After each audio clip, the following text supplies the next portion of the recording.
We've seen how to get information about our objects, but what if we need to get information that these objects create? For example, I need to know the distance between two lines. That info is not displayed in the Properties palette or in the List command. There are many tools, though, and utilities available to us in AutoCAD that will give us this information. If you go to the ribbon, on the Home tab, in the Utilities panel, here's where you'll find most of them. Now open up the Blocks and Tables file. I still have it open from when we went over our last chapter. Really, any file will do, but I suggest you open this one up to help follow along. Let's say you needed to find the coordinates of a point, or the coordinates of one of these light fixtures or lamps. Where are they located? Well, if you come up to the Utilities panel and select ID point, or just type in ID on the command line, find the center of the lamp and pick it with the left click. It shows you your coordinates, X and Y, and if you're working in AutoCAD, the Z. Very simple. You can only do one point at a time, but it's quick and easy to do that. It also puts it in your text window, so if you press F2, you can now select this point, your coordinates, copy it out and put it into a report, an email, etc. Now, AutoCAD also has another set of tools that will help you measure your geometric shapes. That's called Measure Geom. It's short, or a mashup sort of geometric measurements. Now, you can type in Measure Geom on the command line to open it up, or you can just type in MEA. It's also found right here on the Utilities panel. There are different flyout options for it: a distance, radius, angle, area, and volume. Each one measures what it states, and they all work in similar ways, but measuring the different types of data.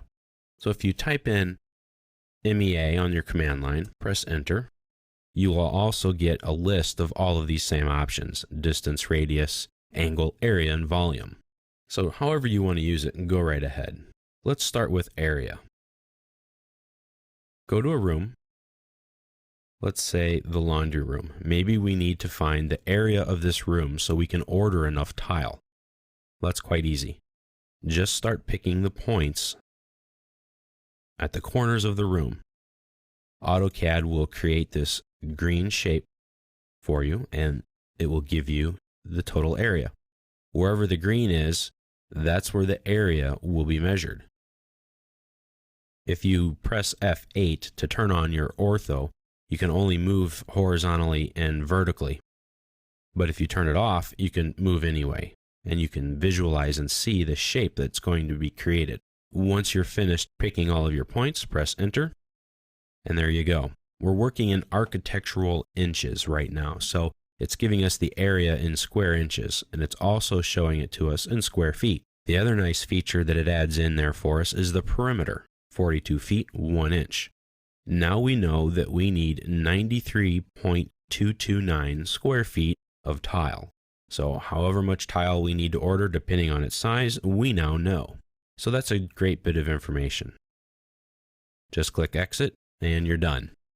Press F2 and your information is right here. I can copy this out, select it, right click, hit copy, and now paste it in an email to my contractor, who will then go and order the tile and come back and finish the flooring on my laundry room for me. Very nice feature, very useful. Now, let me show you some other tricks that you can do with it though. Start the area command again. And remember, the command line gives you prompts for different options. I can select an object. I can add up different areas together, or I can subtract out areas. Let's see what happens when I select an object. Now, how much space do I need for this refrigerator? Well, I don't know. I can only pick a closed polygon, and this is a block, so I can't pick it. This file may be a bad example, but I can find out the closed area of this wall. As you see, everywhere that's highlighted in green, this is going to tell me that I have a 68.777 square feet of wall in this area. Now I can keep going in my command. I can find different things that I want, but let's continue with the area. Now, let's start with the add. Let's say I need to know a couple of different rooms. I need to know the total for tile that I'm going to need to order. Well, I can do each room one at a time, write them down, and then give them to the contractor, or I can just do this all at once. So we're going to pick add area, and let's just start picking our shape.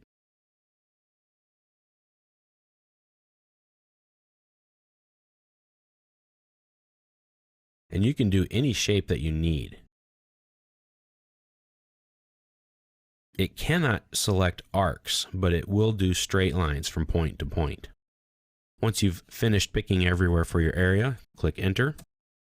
And now the command keeps that area in memory and allows you to continue on. So I need to do this room now.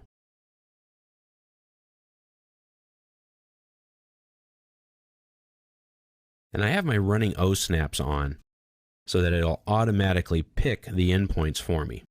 And that's a great tip. Once I've picked that shape, I press Enter. And as I'm going along, it's telling me how much area that I'm using or going to need to use.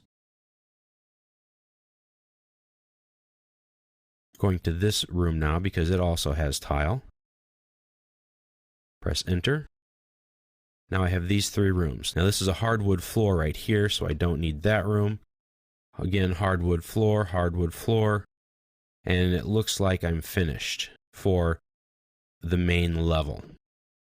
Now I have these 3 rooms. I press Enter, and I have my total area. Pretty neat. Now I can pick something here, any shape again, press Enter, and well, I can't continue on. I can't add more to it. I can't do anything else. I have to start with the add area in order to get started. So if I start with add and I pick my shape, whatever it might be, press Enter.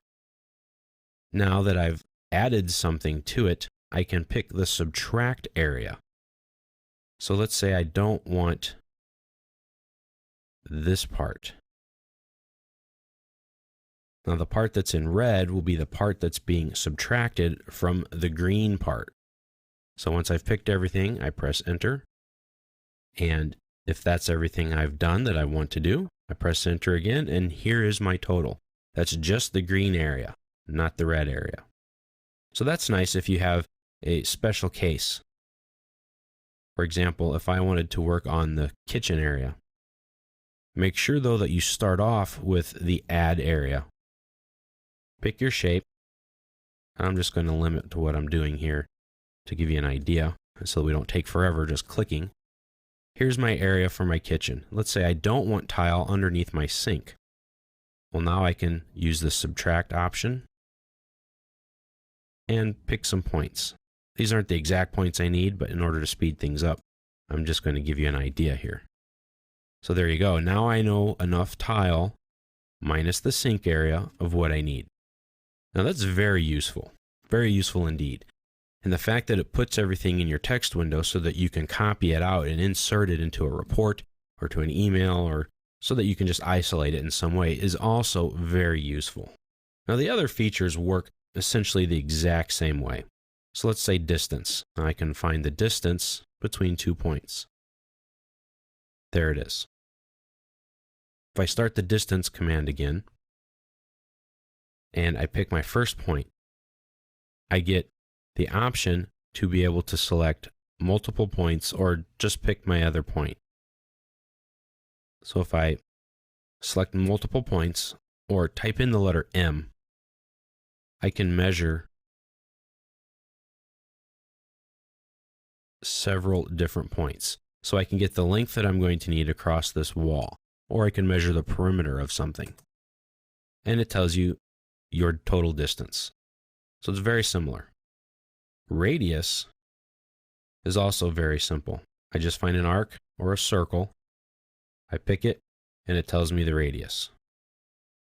You will be given the radius and the diameter, which is very nice. It is limited though that you can only pick one circle or arc at a time. It's not like the volume or the distance where you can measure multiple points or multiple rooms.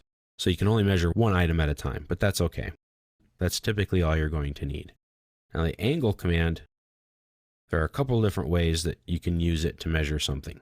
You can pick the object, and it's very visual. It shows you the angle here, and it tells it to you. I can pick 2 lines, and it tells me the angle. So that sort of thing.